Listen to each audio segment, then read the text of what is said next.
ब्राह्मणः ऋषेयवद्धरेदु ब्राह्मणो वै सर्वा देवताः सर्वाविदेवैनं देवता वर्धन्ति यावदेवै देवतास्ता सर्वा वेदविधि ब्राह्मणे वसन्ति तस्मात् ब्राह्मणेभ्यो वेदविद्यो दिवे दिवे नमस्कुर्यान्ना श्रीलङ्कीर्तये देवदेवताः प्रीणाति पर्याप्यानन्तरायाय सर्वस्वमोदिरात्रोत्तमः सर्वस्याख्ये सर्वस्यै सर्वमेव दैनाप्नोति सर्वं जयति शतञ्जीव शरदो वर्धमानश्च विश्वमो भवति शतमिति शतन्ति शतमानिर्मरतेन वर्धयन्ति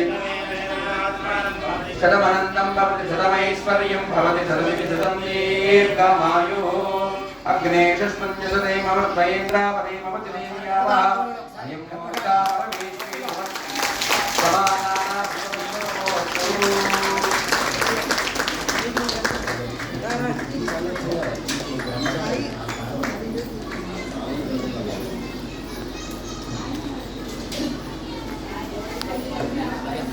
सहस्रदेवविदर्भोधयेन सगोसत्सन्दराजं सगोससारे वत्मजेनं हरभोभगाय विस्मयेन मनुमनन्ददेवा शतमानं भवति शतायुः पुरुषस्तेन्द्रिय आयुष्येन्द्रिये प्रतिष्ठति। ఈ కార్యక్రమం దిగ్విజయంగా Chind.com అనేటటువంటి సంస్థ Chind.com సంస్థ ద్వారా మేము ఈ కార్యక్రమాన్ని నిర్వహిస్తున్నాం. దాములూరి ప్రదీప్ కుమార్ గారు ఈ సంస్థకి అధినేత.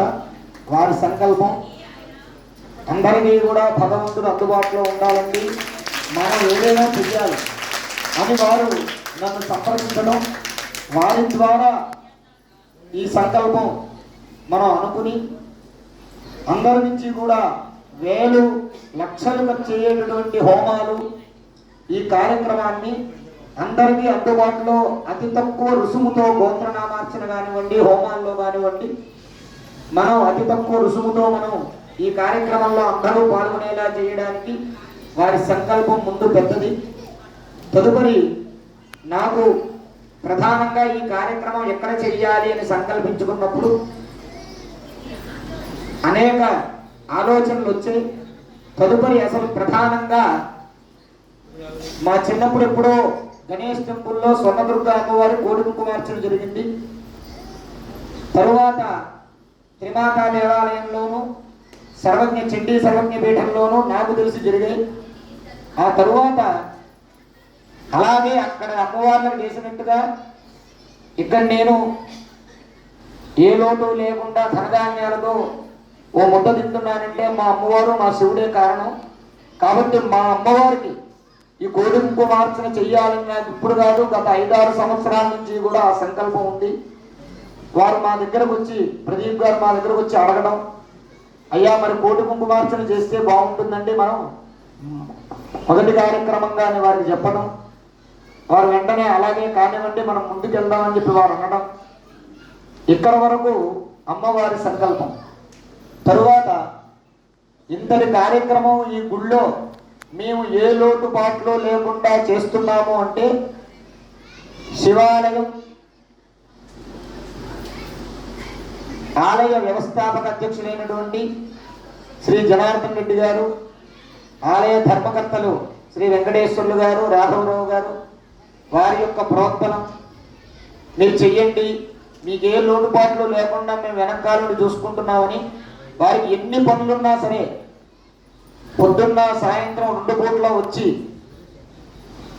మీకు ఏమన్నా అవసరం ఉందా, ఏమన్నా తక్కువయ్యాయా, ఏమన్నా కావాలని అడిగి వెన్నంటి ఉండి మమ్మల్ని నడిపించేటటువంటి ధైర్యం వాళ్ళు ఇచ్చారు, వాళ్ళు ఇస్తున్నారు. ఇంకా తదుపరి ఈ యొక్క కార్యక్రమానికి కొత్తగూడెంలో ఉన్నటువంటి పురోహిత సమాఖ్య సభ్యులందరూ కూడా నాకు సహకరించడము, భక్త మహిళా మాతలు ముఖ్యంగా చెప్పాలంటే మనం ఈ కార్యక్రమానికి ప్రధానంగా సుభాషిణులు ముత్తైదులు వచ్చి పూజలు పూజ చేసుకోవాలి.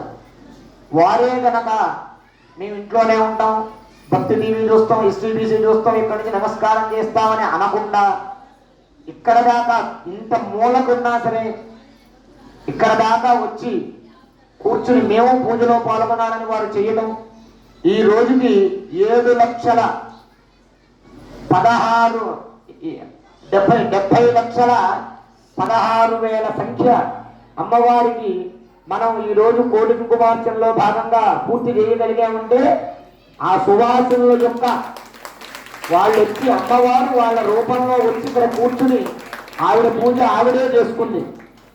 దీనంతటికీ కూడా ఏ ఒక్కరూ ప్రధాన కారణం కాదు, అందరూ కారణం. అంతేకాదు ఇంకో కారణం కూడా ఇంకా ఉన్నాయి. మా దేవాలయం బాలా త్రిపుర సుందరి మహిళా సమాజం వారి సేవ పూజ చేసుకుంటాం, అయిపోతుంది. ఆ పళ్ళాలు పశువు కుంకాలు అక్కడ వదిలేసి వెళ్ళిపోతాం. ముందు సర్దేదెవరు, తర్వాత సర్దేదెవరు, ఇవన్నీ చూసుకునేదెవరు? వాళ్ళు చూసుకుంటున్నారు. వాళ్ళ యొక్క సహకారం. అలాగే దాతలు కొత్తగూడెంలో పెద్ద బజారు, చిన్న బజారు, అలాగే నేతాజీ మార్కెట్, మన గొల్లగూడెం, కొత్తగూడెంలో అన్ని ఏరియాల్లో ఉన్నటువంటి నేను చిన్నప్పటి నుంచి తెలిసినటువంటి దాతలందరూ కూడా, పెద్దలు దాతలందరూ కూడా వారు ముందుగా వారు సహకారం అందించి ధన రూపేణ ద్రవ్య రూపేణ సహకారం అందించి ఇంత కార్యక్రమాన్ని చేయడం. ప్రధానంగా ఈ సందర్భంగా మాతో పాటు ఉంటూ నా వెనకాల, నేను రామున్నైతే నా వెనకాల లక్ష్మణుల్లా ఉండే మా భాగి పని దంపతులు వాళ్ళు ఎంత సహకారం చేశారంటే ఈ కార్యక్రమానికి ఇంత చేస్తూనే ఉన్నారు. వాళ్ళు కూడా ఇంతమంది కలిపి చేశారు కాబట్టి ఇంత వైభవంగా ఈ కార్యక్రమం జరుగుతోంది. వారందరినీ భగవత్ స్వరూపులుగా భావించి అమ్మవారి యొక్క పాదపద్మాలకు నమస్కారం చేస్తూ అందరికీ ఆయురారోగ్య కంఠస్థైశ్వర్యాలు కలగాలని, అందరూ బాగుండాలని కోరుకుంటూ ఈ కార్యక్రమంలో చివరి భాగం అమ్మవారికి మంగళహారతి అయిన వెంటనే అందరూ కూడా చక్కగా అమ్మవారి ప్రసాదం తీసుకుని వెళ్తారు. కానీ ఓం మంగళ గీతం అవధారయ